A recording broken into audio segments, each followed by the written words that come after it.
to Lab Results. We are live Wednesday, December 15th. So excited to have you guys here with us tonight. We're going to have a great conversation on our subject matter that we talked about on Monday, which was coalescing for our communities. How do we get together as organizations to do the good work for our communities? So it was a lively conversation. We'll get into that in a minute. Before we do that, just a little bit background on Black Man Lab. Black Man Lab started roughly about a little over 4 years ago.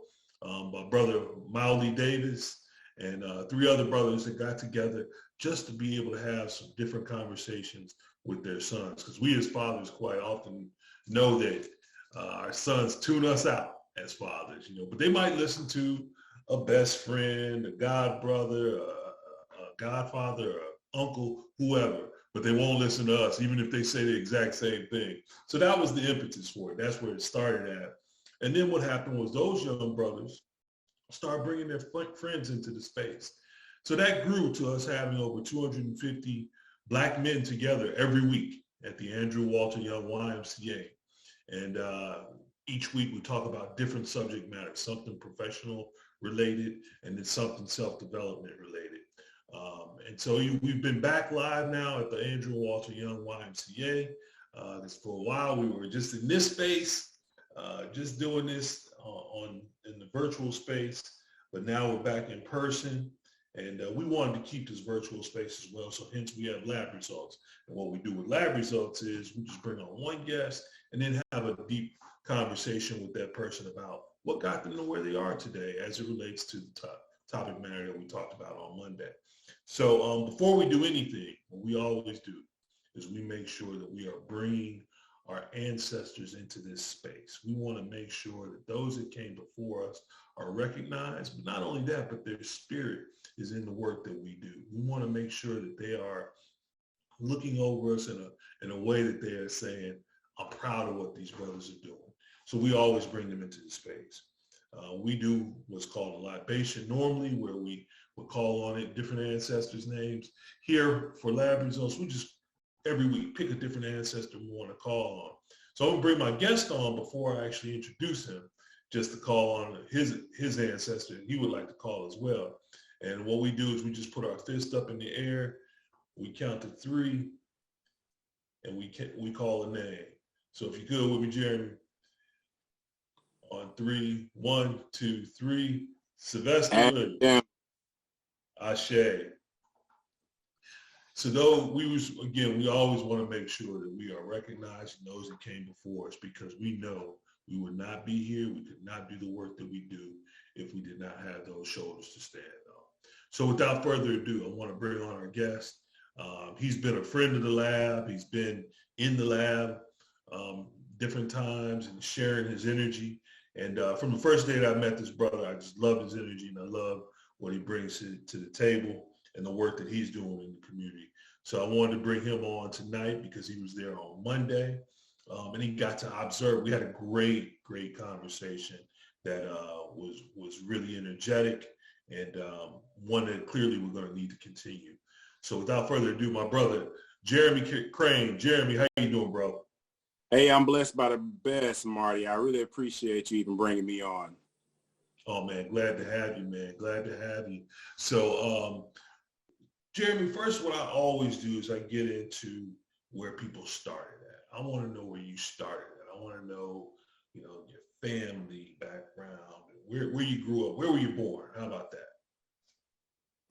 Well, thank you for asking. Well, first of all, born and raised Atlanta, Georgia, College Park, Georgia, where I was raised.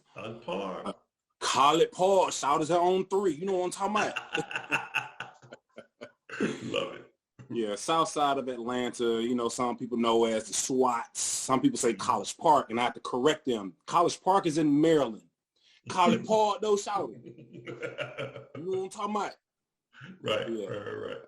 That's my side of town, and I'm very proud of, South Fulton actually is now we're South Fulton. Yeah. So yeah, Walker-Mall Road, Camp Creek, Roosevelt Highway, that's that side of town. That's my stomping ground. Gotcha. And So you born there, brothers and sisters and family? Yeah, I'm the youngest of three boys. Okay. My parents are Benny and Becky Crane. Both of my parents, they put a lot of blood, sweat, and tears into the community. My mom, she spent a lot of time in the church. My dad spent a lot of time in politics. So I feel as their son, I have a responsibility to finish the work that they started.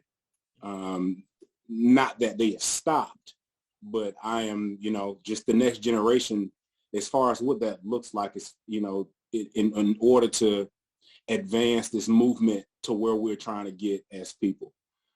So with that being said, I'm an educator. Mm-hmm. I'm a child of God. I'm a father. Like I said, I'm the youngest of three boys. I'm a brother. I'm a son to two of the greatest parents in the world. I have a very large family who I'm very proud of. We're not perfect, but they give me the perfect context to refer to when I need a reference point as far as what I'm supposed to do. Sure. Okay, what's my job? So Mm-hmm. I kind of pick up where my parents left off. My dad was an activist. He was marching out there when during the civil rights movement, he was out there. And I didn't even know that until after I got active, and they were like, "Yeah, boy, you just like your dad." And I'm like, "Oh, what? My daddy? What?" Isn't it funny how that works, right? It's funny how it works. So I feel like it's really in my DNA when it comes to the fight for the people and the fight against the forces of this world. And I learn a lot every single day when I'm able to see much of what my parents taught me when I was young. I couldn't see it then. Like they say, you can't see the forest through the trees. But now that I'm old enough to see that all of my parents were teaching me, it's like right before my eyes. So It manifests, right? with opportunities like the Black Man Lab, I wouldn't. I think I would be remiss if I wasn't a part of that movement with you and Mildly doing what you guys are doing.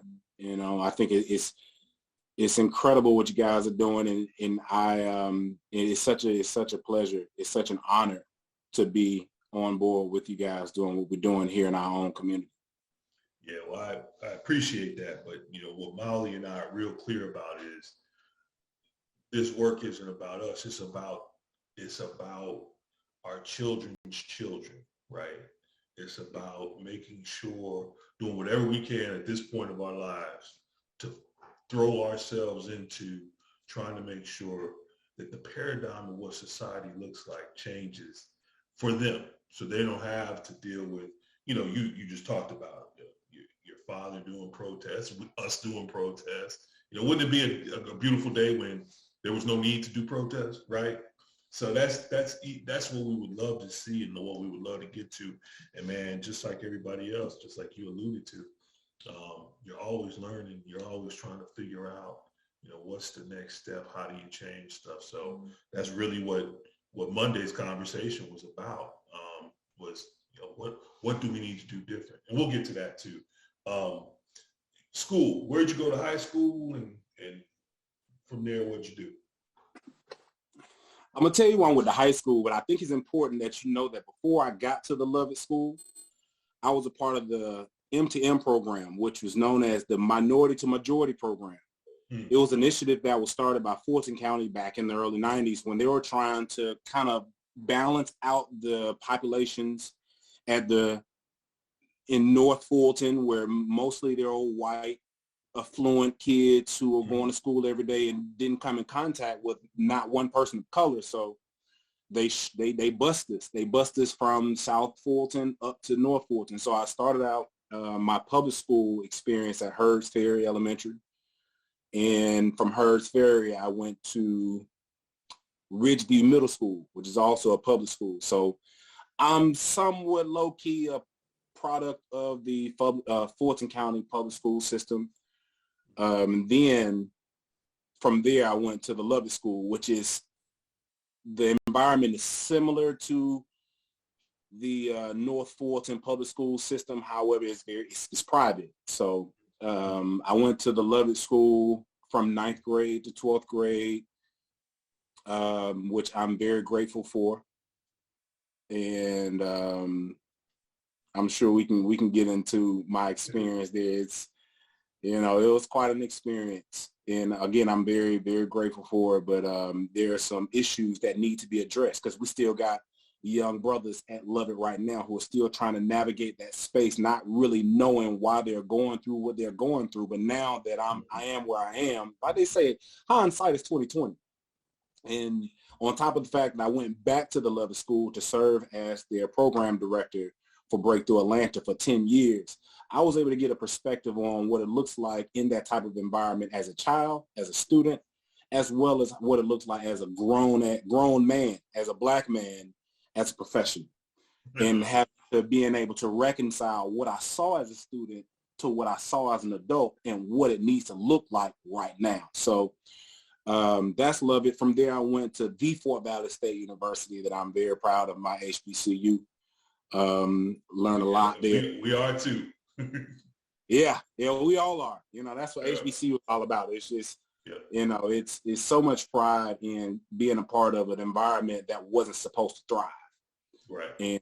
And we weren't supposed to make it, but we made a way for ourselves. So I'm very humbled, and I really appreciate my experience at Fort Valley on the heels of the Lovett School experience. So from Fort Valley State University, I took on my first teaching job at Peach County Middle School as a 8th grade history, math, and language arts teacher. I was also the head football coach, head baseball coach, assistant girls basketball coach as a first-year teacher. Imagine that. Wow. Yeah, then I moved back. Let me ask you this, Jerry. When you came out of school, was that the path that you wanted? Did you know you wanted to be a teacher? Absolutely not. I didn't want to go to school. I didn't like school. There was nothing about school that I liked other than girls and access to all of the things that I couldn't do as a child under my parents' roof. It was freedom. So in exchange for the security and the establishment that my parents created at home, in my home environment, I went to the Fort Valley State University to play football on a football scholarship. So in order to keep my scholarship, I had to go to school. I had to go to class. I had to be there on time. I had to make roll. I had to be accountable. I had to make good grades, and I did. I actually graduated with honors. So, yeah. And so then you came out of that, and teaching just was there. It was an option for you. So, if in the spirit of transparency, again, education just wasn't my thing. When I first got there, I committed to be a business major. Why did I commit to be a business major? Because my dad is a businessman. My whole life, I watched my dad do business. He was an entrepreneur. I didn't even know what an entrepreneur was until after college, but I had a sense of business. So when I got to Fort Valley State University, I declared a business major as a freshman. Mistake number one, freshmen shouldn't have a major. Right. As a freshman, your first year, you need to be taking the basic courses like everybody else, orientation, PE, or whatever. But that kind of goes to the lack of leadership or good advice in HBCU. So we have a long way to go in the HBCU movement that will help steer our kids in the right direction. But I think we're on to something. So I started out as a business major. After 9/11 happened, I was a student in my business course. At 8:15 in the morning. After I don't know what it was, after the Twin Towers fell, I went over to the registrar's office and actually declared myself as a mass comm major because I wanted to be a part of the communications. I wanted to be involved. And mass comm was my idea of how to not only explore that world, but I have gifts in music and in mass comm. I had access to the studio. I can record, I can sing, rap, write, blah, blah, blah. And I had a project that I had to present to middle schoolers over at Peach County Middle School, Fort Valley Middle School. So upon that, that opportunity, when I was presenting my project, it was then that I realized that I have a real passion for teaching. And it was a project to show the kids what I was doing, but I was really teaching what I was doing. Sure. I was teaching them what I was doing in my mass comm major. And when I when I first stepped foot on that campus, when I walked through the doors, I can tell that the kids saw something different than what they were accustomed to seeing. Mm-hmm. Back then I was a young, handsome black man with a head full of hair, I was sharp, man, Yeah. and those little girls, 13, 14 years old, they're going to respond. They're gonna And listen. the moment they responded the way that they did, I felt the conviction to let them know, like, hey, I'm not your friend. Yeah. Don't play with me. And it was like the posture that I took with them in that moment. They're like, whoa, like this, he ain't playing. And I'm like, Right. you right, I ain't playing. And even the teacher was like, I like how he did that. So obviously I was able to bring a dynamic to that campus that was maybe needed, necessary, that they've been looking for. And the principal of that school told me, he was like, look, when you walk across that stage and get your degree, you will have a job here. You have a job. So after I graduated from Fort Valley State University, let me back up. So after that day, after that experience with my presentation, I went back to campus at Fort Valley, went to the registrar's office and changed my major again from mass comm to education. Now, fortunately, they didn't have the secondary education that I was looking for because I wanted to teach high school. They only had middle school, and I'll tell you later why that, why I truly believe that was a part of God's order. Sure. So they only had early childhood education and middle grades education. I didn't want to deal with the babies. Didn't want to do the babies. Early childhood, that's just, I don't have that kind of patience. But so I chose middle grades education, graduated, and I accepted a job at Fort Valley Middle School as an 8th grade teacher and coach of many sports. After there, I moved back to Atlanta where there was an opening at Banneker High School to teach, high school SAT prep.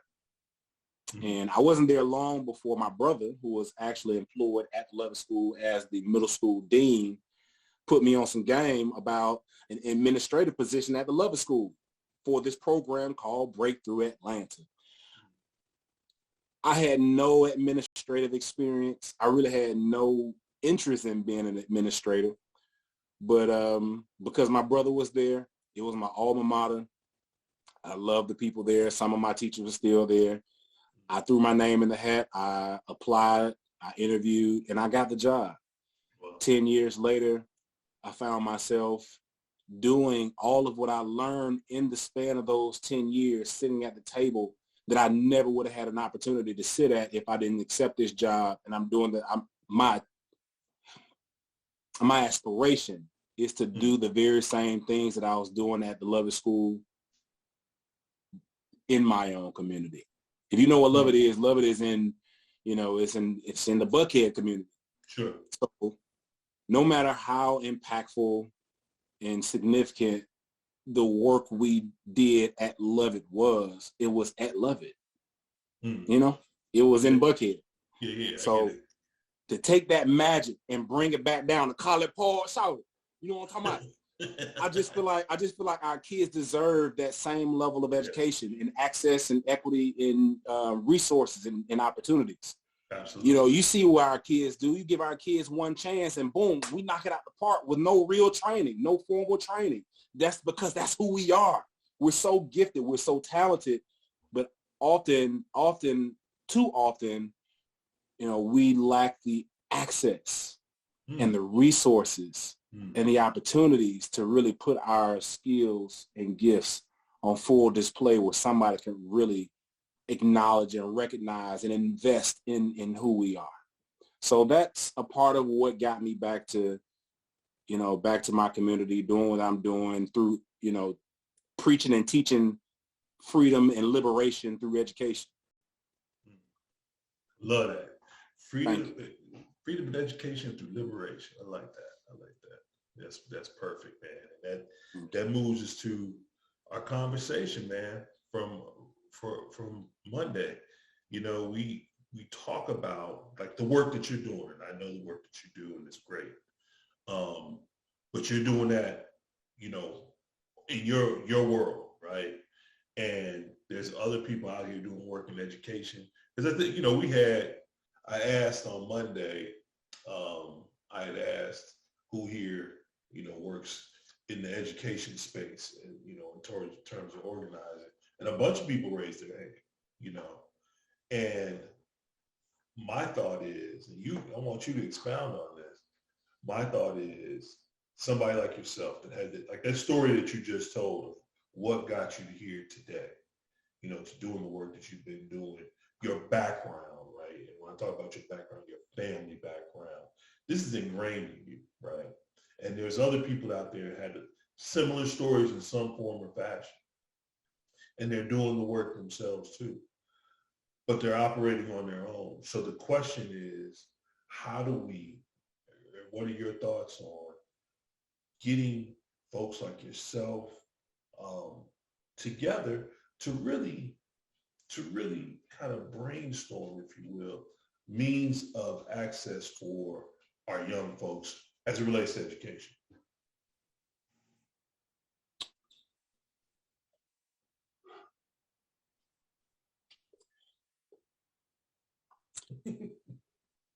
So here's the tough part. Mm-hmm. When we think education,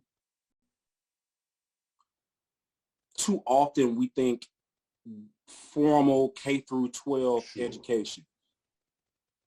And we know that's not. That's programming. Right.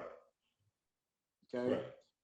Our schools, our teachers, principals, counselors, and everybody, administrators, they have signed a contract to program our children with the information that they're only allowed to teach certain things. Okay. Mm-hmm. Now, the fact that education is a journey, it never stops.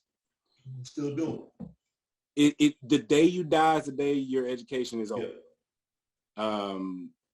But our people, and I think I heard Dr. Umar Johnson say something like this, our people are the only people that allow their oppressors to teach our children. Careful now. Careful now. I'm just saying. Hey, man, one of my favorite quotes of all time is Kwame Ture stated in a speech that he had. He said, "It is the job of your oppressor to get you to think like them." And what you just said right there speaks to that, right? And so let me digress a little bit. When I say education, and I should have been clear about that, because we know, just like at the lab, right? That's every Monday, there's an education happening in the lab, right? What you do every time that you get together with your group, there's an education that's happening there. That's not within the walls of any school institution. That's within, the walls of the knowledge that you have and or the people that you bring to be involved, just like at the Black Man Lab. Yeah. So, and there's other groups out there doing the same thing, that are doing that same thing, trying to operate outside of the walls of, for lack of a better term, operate outside the walls of oppression, right? Because it's really, at the end of the day, that's what it's looking like. That's right. So the question is, what can we do to connect those dots, so that education is a real education? What you're doing, what we do, what those other organizations do. What's your thoughts on that? Well, it's tough speaking from a place of such privilege, like an American citizen, because, with this level of privilege, there are a lot of disparities that we don't see. Now, they could be revealed through education if we do our own homework at home, where we share with our children what's happening, and that's the duty of the mom, the dad, the grandmama, the auntie, the cousins, and the older siblings.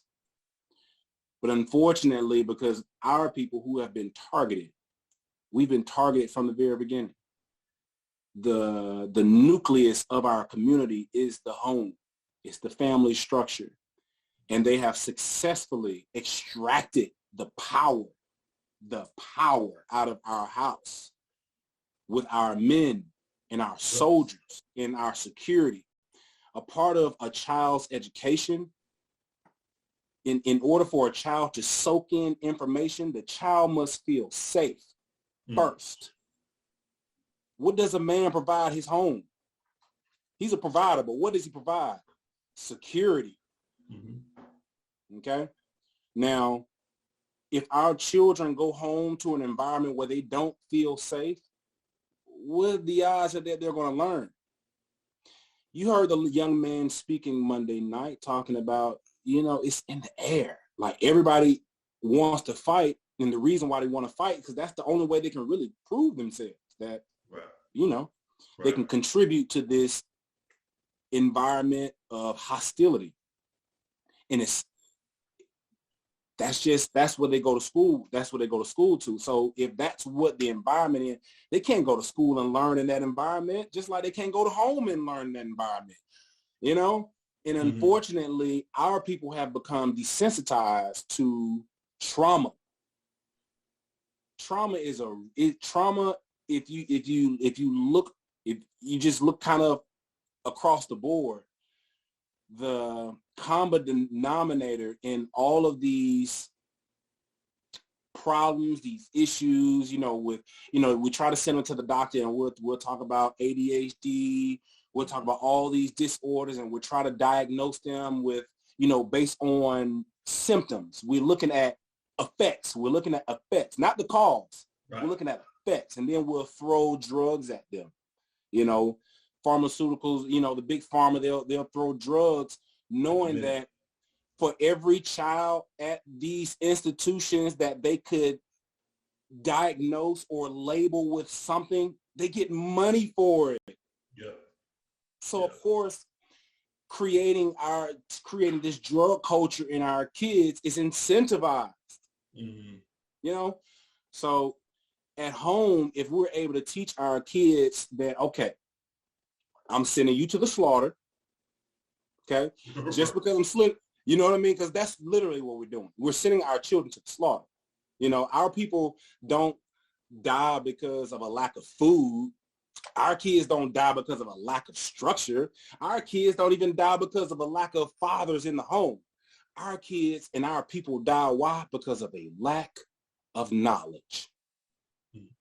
If our children just knew the history of the public school education in America, they will be able to see where they fit in or where they don't fit in. Right.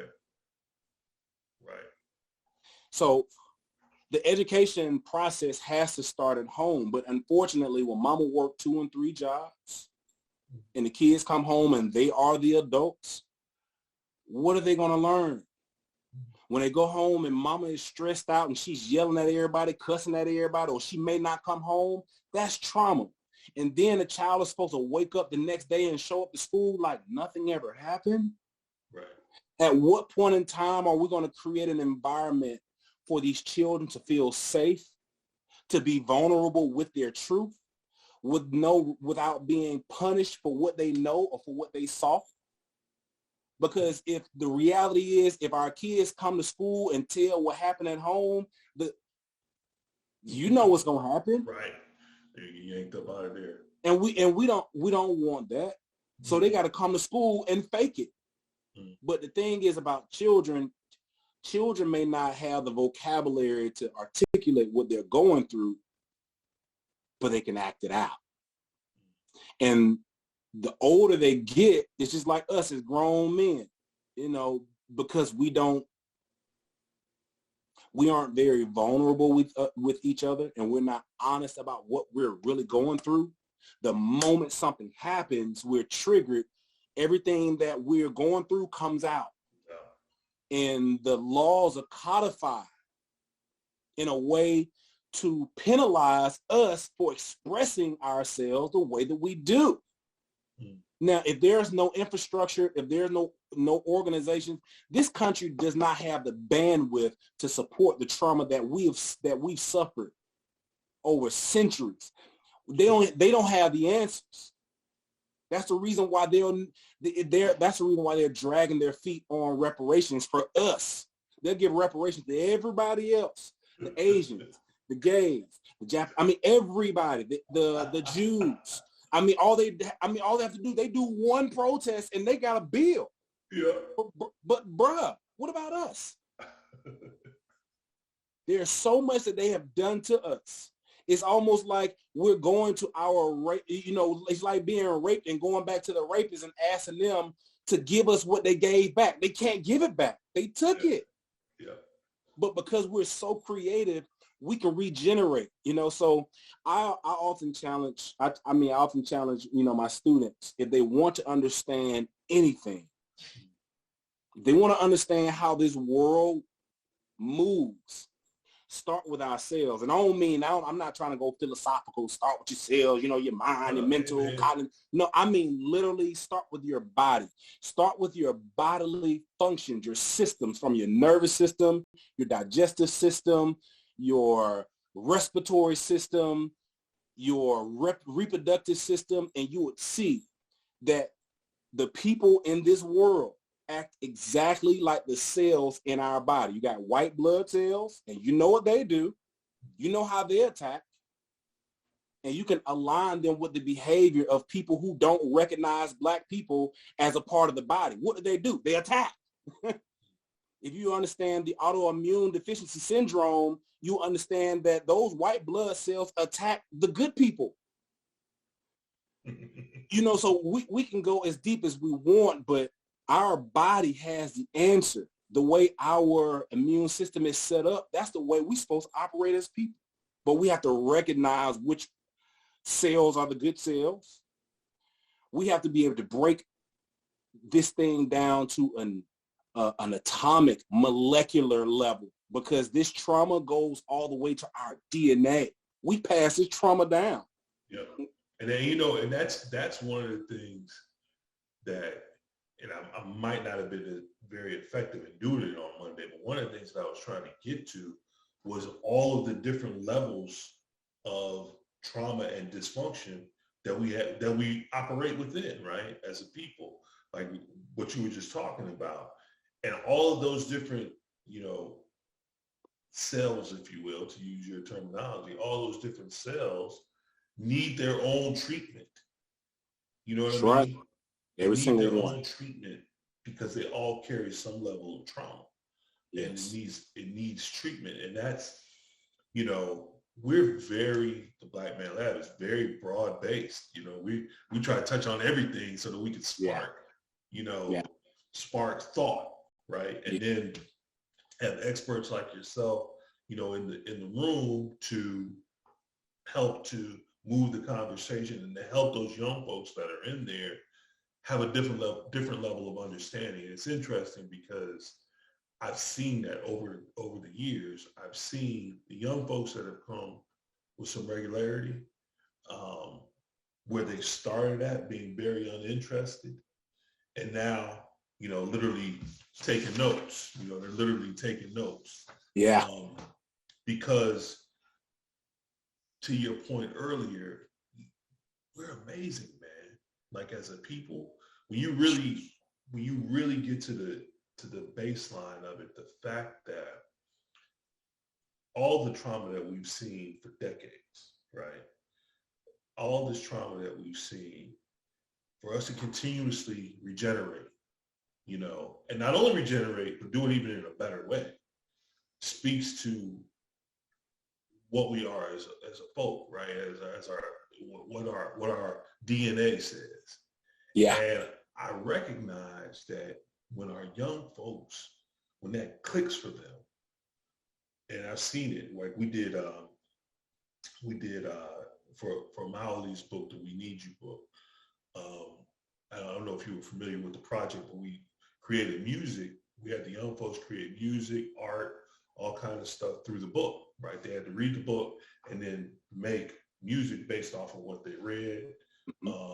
likewise, they were artists, they had to paint based off of what they read. And unequivocally, it was amazing.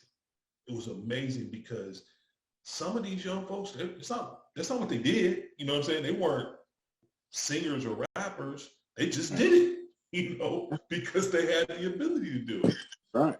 And that's, because somebody put into them, hey, here's what I want to see you do because I believe you can do it. And boom, they did it. And I'm saying all that to say, I want to expand across all of our organizations, that kind of mindset. And I know, I hope that the vast majority of our organizations that are out there have that kind of thought process. Yeah. But sometimes I think we get in our own way, because what happens is it becomes competitive in certain, certain ways.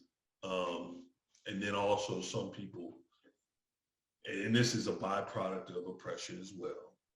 Some folks make the organization about somebody, one person is the organization, and they're reaping the rewards of it. That's somebody else's ideology, not ours. So what did you think about Monday? What did you think about the conversation? Thanks for asking me that, because I didn't contribute to the conversation verbally. Mm. And a part of that is because I am totally familiar with how it feels to have something to say and have an opportunity to say it in an environment that is, is like no other. And it sounds like this is the time to say what I've been wanting to say for the past 30 years, I feel go we ahead. had some of that, right? Yeah, I get it. And because I can be a little long-winded myself.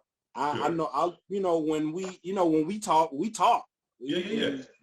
But we're not the only ones in the room that feel that way, regardless of how valid their point is. Some people, we know people in the room who, if you give them the mic, they will go totally left field. Sure. No matter how old they may be. But they are part of the group, though. They're part of the group. In fairness, you got to give me some credit for being like, now hold on. I know, I get it. Certain folks.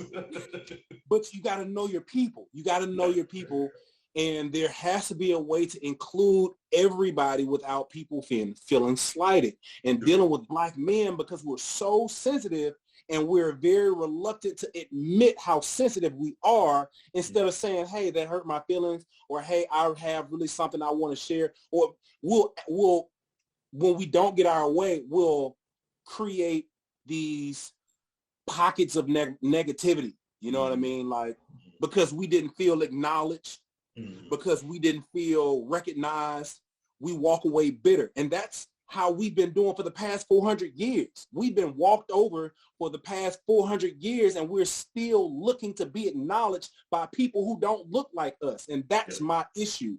We have to recognize us first. And it's not until we start recognizing us, we don't even know who we are. We're still calling each other by a color.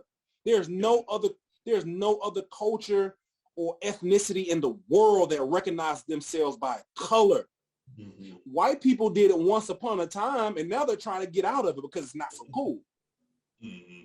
It's not so cool to be white right now, because the secret's out.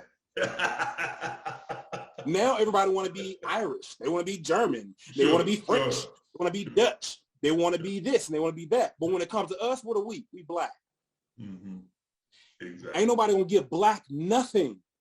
If you understand colors, black is an amalgamation of a whole bunch of different colors. So until we're able to identify ourselves as, what are we going to be? Mm-hmm. We tried African American. That's not going over so well, huh? Mm-hmm. They tried to give us Negro. That ain't going to work either. But unfortunately, the nature of Black is a whole bunch of other stuff. And the miracle of Black, when Monday, every time we come together in the Black Man Lab together in unity, that is a miracle. Anywhere you see Black men coming together on anything in unity, that is a miracle. The color Black is a miracle. You take a black marker and put it in water and you see a rainbow of colors start to come out. But if you put them all back together, you get Black. You know what I'm saying? We have to be able to we have to be able to identify ourselves as something other than just Black. Now, going back to the conversation on Monday, it was a very powerful conversation because the youngest brother to the oldest brother had something to contribute. However, we're not having the conversation just yet on what it is that keeps us separated. A part of what keeps us separated are our opinions. Everybody has an opinion. Yeah. There might have been 100 people in the room Monday. And if we gave the mic to everybody in the room, they would have had a different opinion. It's not until we get to the point where we say, listen, we got to bring this together. Okay. What are we going to do? Like, I think one brother said, what are we going to do now, tonight? What is going to be the takeaway? Yeah. There's scripture that says that when we start talking about our faith, we have faith that we can do anything. We're Black. We can do anything. We're creative. We're innovative. We've been here from the beginning. Yeah, but the problem with that is we like to talk about the past, okay, which inflates our ego. And we like to talk about the future, which further inflates our ego. When we start talking about now, we start to lose people because right now, somebody might be asleep, somebody's on their phone, somebody's passing notes, somebody is only thinking about the next thing they want to say. Until we can come together, and I'm not talking about being all in the same room, until we can get our mind on one idea. What's this one idea? And I know we try to, give homage to our ancestors. Let's focus on one ancestor, fam. Out of all the ancestors that we've named, a lot of them were martyrs. They were murdered. They were killed. It is a lot of them. We can get a history lesson on anybody we choose who are very admirable.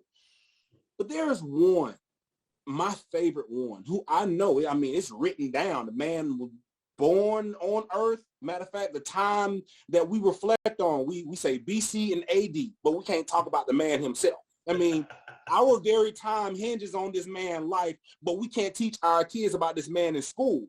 What sense does that make? And then when we come together in environments outside of school, we are still not talking about this man. What's the real issue here?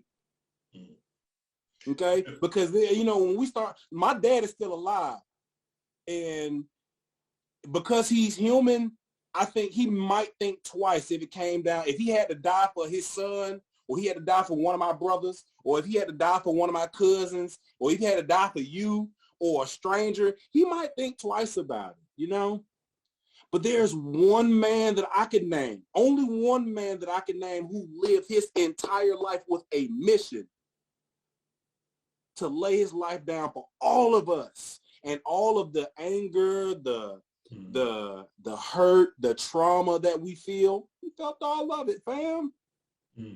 Let's figure out what he has to say about it. Let's talk about so going back to your question, what did I feel about Monday? I feel like it was a good conversation, but what would have made it a great conversation is if we would have come together. And it really only take 2 or 3 to come together. But we had a whole bunch of people in that room who could have come together under the idea of this one, either it's one thing or one person. They say, you know what? What are we gonna do to emulate or to act like And let's just put his name out there. What can we do when we go back home, when we go back to school, and we go back to our community or workplace? What can I do to be more like Jesus? You know, it wasn't like Jesus was a lion. Jesus was at a party and turned water into wine. I mean, what's up, fam? You know what I mean? He wasn't no lion. I'm going to tell you now, you missed the previous week.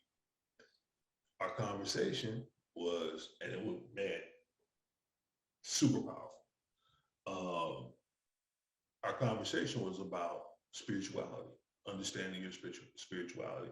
Because reality is this, right? And, you know, I'm a Christian, baptized Christian. But I also recognize that there are other faith bases out there. No doubt. Muslim, you know, you name it. Yeah.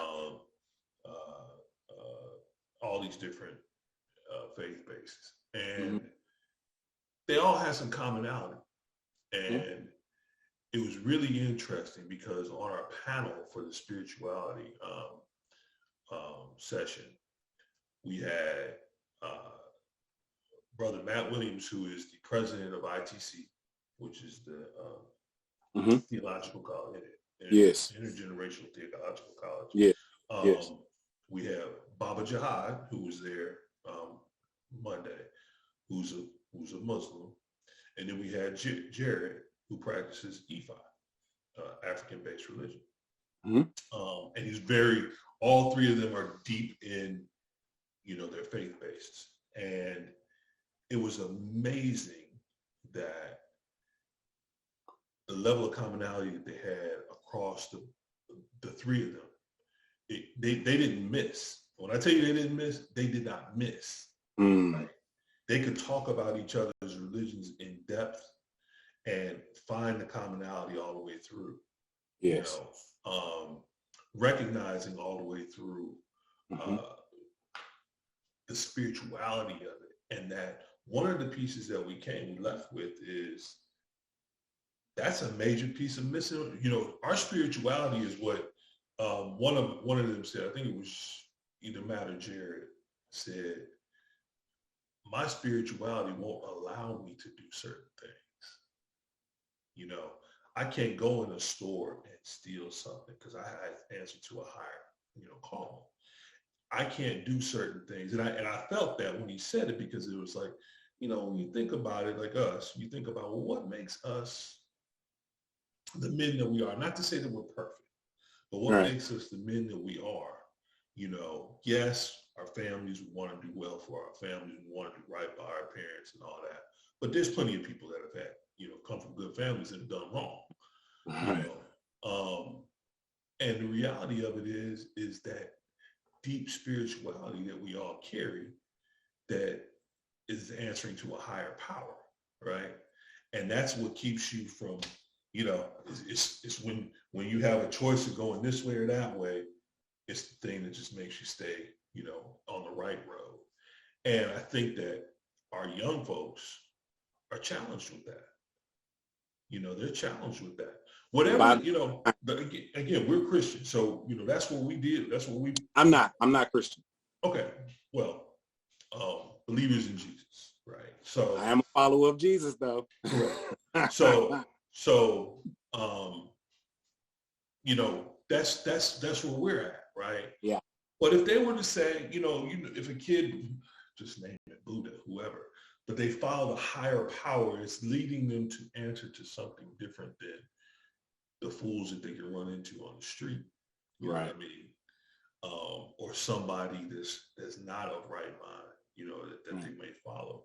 So that's a piece, you're absolutely right. All that said, you're absolutely right. That's a piece that, you know, I don't think we can just run out the street and say, hey, you got to go to church or you got to do this. You know, there has to be a means of communicating that. It's the education, bro. It's the education. Again, when you say church, people think a building.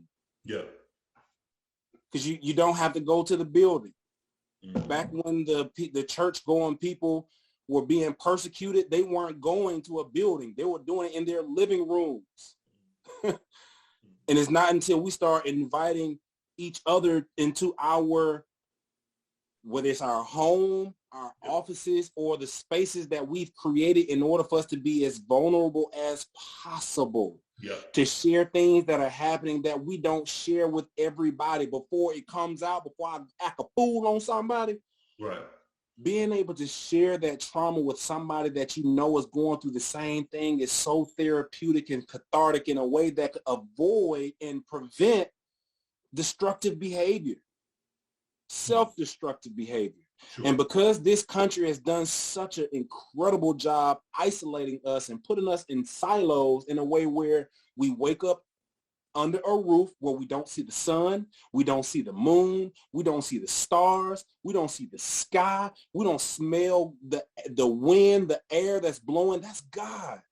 Mm. We're living in boxes next to another box that we used to call our neighbors that we may or may not even know. Yeah. And they've done the same thing with our school system. You know, when our school system started, it started out as a schoolhouse with one teacher, with children from all ages that require the teacher to differentiate the instruction for every single student. Now, fast forward, it can't be done. It's cattle herding. Yes, because this country has been manufacturing bodies that aligns with their agenda. Sure. The industrial era, you know, when we were going to war with the rest of the world, when we were racing to space, trying to be the first to get to the moon, we're teaching our kids to be what our country wanted to be viewed as. Yeah. Instead of teaching our children and meeting them where they are and teaching them and cultivating their passion. You know, we're not teaching our children based on their passion. We're giving them elemental that's what we call it elementary school. Okay, because we're giving them elements of a subject. It's kind of like, you know, if you want to teach a kid how to drive a car, the way our school system is set up, they're teaching our kids about the tire, the bumper, the hood, the door, the window. We're giving them bits and bits and bits, and they can't see the forest through the trees. But if you put them in a go-kart, they'll probably be able to skirt. Yeah. Naturally, because that's just how we are. That is how we do. Now, that's how our people are. You understand the left brain, right brain hemisphere. One is more your segregated thinking. The other one is more of your collective unification type of thinking. Our people are the more right hemisphere brain type of thinking, orientation, where we are able to unify ideas. Our white brothers and sisters are more left brain hemisphere, or your more segregated thinking, analytical thinking, which makes sense as to why they tried to segregate everything. You know what I mean? But we can work together. Obviously, our brains can work together. Left needs the right needs the left. But unfortunately, if you want to see how a double-minded man, it's kind of like the Bible says, a double-minded man is unstable in all his ways. Okay, because we haven't been able to create that equilibrium. That's kind of one of those neuroscience type of terminologies, equilibrium, where you're able to balance both sides. If we're able to reach that equilibrium in our brain, you will reach a level of genius that you just never have ever seen. That will be the same experience, or that will be the same phenomena that you will see if Black people and white people ever got to a place of balance. But because the scale has been tipped so badly and we still haven't reconciled our past, we're still trying to balance out. And that's why we have a lot of the issues what we have. Now, in our community in particular, somebody started out the meeting Monday, and they was talking about, somebody on the panel, he was talking about gun violence. Somebody got shot on standing at a bus stop. I wanted to challenge him, and I didn't want to do it in the public forum because everybody don't know the history. But I would challenge anybody that will talk about the violence that we see in our community. You know, wow, it's messed up that, you know, you can be standing at a bus stop and somebody come and shoot you. Imagine what the people who were here, if they were able to tell what happened to their sister or their brother or their daddy who was going to gather food for their tribe, but these people jumped off a boat. Bang, bang, bang, bang, bang, bang, bang. Well, you know what I mean? Yeah. So here's the thing, though. That piece of it, you know, I always get a little, it chafes me a little bit when, you know, I hear about people talk about crime in our neighborhoods, you know, and, you know, the black on black crime and that kind of thing. Yes, you know, of course we don't want that. Yes, there are some very misguided people that do a lot of wrong things. I agree with that. And yes, that needs to have its treatment. But I'm always of the mindset of, well, what got us there, right? And there's a variety of things that do that, right? Number one, as you talked about before, the history of oppression has a lot of designs on disrupting our communities, right? There's a reason that you know that manifests. The other piece of it is that you know, so often we're not looking at the full picture of what got those young people in that mind frame, right? Or a whole generation. Yeah. And we just want to treat what happened, you know what I'm saying? Which has been a part of the problem to start with. We're always treating symptoms. We're always treating, you alluded to that earlier when we were talking about medicine. We're always just treating symptoms, you know? That's right. And we're not dealing with what's undergirding those symptoms. Right. And the challenge is that what has created that sickness ain't going nowhere. You know, it's not going nowhere because it's not incentivized to go anywhere. That's right. You know what I mean? If you know, like you mentioned reparations earlier. If reparations happened, right, that's a big admit, right? You're finally saying, yeah, we were wrong with that. We did it. Yeah, we did it. And we were wrong with that. We did it. Now that just boom, there's so many, you know, dominoes that fall from that. Yeah. You know, it's almost like the same as you and I both know that there probably could be a cure for cancer out there. I would argue that it's already out there. Yeah, we know, yeah. Right? Yeah. So, but imagine cancer's cured. Now the vast majority of the pharmaceutical industry is going to be crippled, and all of those politicians that have been paid by pharmaceutical industries and so on and so forth, you know, now all of a sudden they're broke.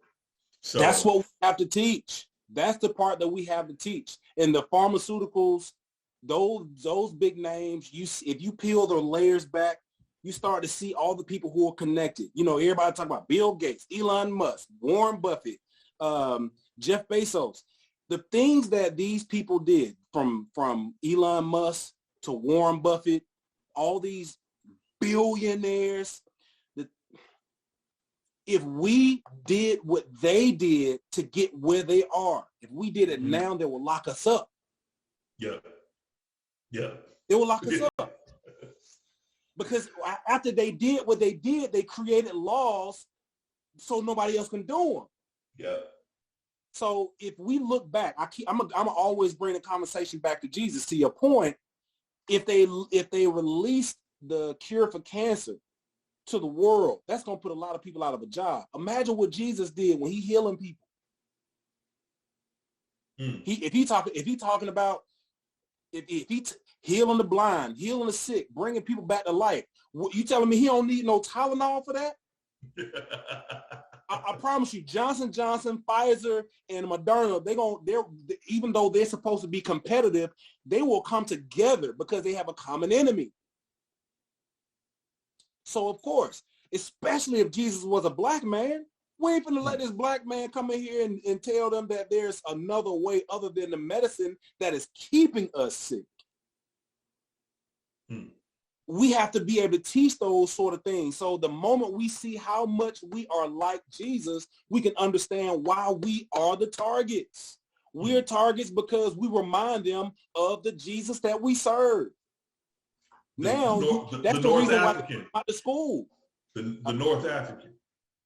The North African. I mean, think about it. Jesus and his mama and daddy hid. They had to hide in Africa because the king was trying to kill all the babies. And you can't hide in Africa if you don't look African. There's a reason why they don't want us to teach this stuff to our kids. Because the moment they realize who they are and where they came from, it's in our DNA. You don't hear nothing about Europe in the Bible. Only thing you hear about Europe in the Bible is about the 600 princes that came together to create Germany, the people who tried to take over the world. Except we don't call them princes in the history book. They call them barbarians. Okay? If our kids knew that kind of stuff, man. And could connect the dots to. Connect the dots. The dots to when you talk about barbarians and their actions and how they. And what they did and what they do. And how they still exist today. You think about this. We first of all, Jerry, we are up against cloud. We can talk about this. We go on for forever. Real quick. Think about this. Every indigenous people throughout the world has been invaded. Right? By who? Exactly. We ain't got to say what we know. So think about that. Man, look, we could go on, brother, but we are at 7:30, man. We're up against it, man. I always, in this every week where I want to make sure that we talk about some of the other pieces that got the person that I'm talking to where they're at. So we talk about habits, rituals, and disciplines. The things and trauma. Trauma. Remember trauma. Well, I'm talking about the things that you do on a daily basis to help you move through the trauma, right? Your habits, your rituals, and your disciplines, right? The things when you get up in the morning, there's certain things that all of us do, to help us move through the day, to help you be successful. And we put that out there because we want our young folks to start doing that, to create habits, rituals, and disciplines, right? Because we know that those are the things that'll help them to build themselves as who they are, and hopefully internally as well. So I'm going to ask you, what are your habits, rituals, and disciplines? My habits, rituals, and disciplines starts first thing in the morning. I mean, before the sun comes up, I think it's important to align myself with the God that I serve. I get up, I'll pick a scripture. I keep my Bible. Here's my Bible right here.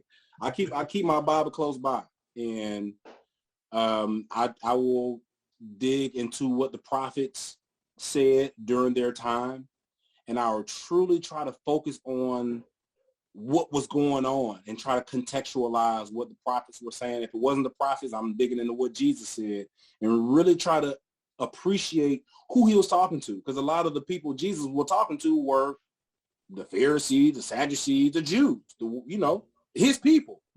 And his own people were the ones always trying to trip him up. So I tried to get into his word, really focus on it, and go from there and go into my prayer closet and give God at least a half an hour before the sun comes up, and go ahead and really thank him in advance.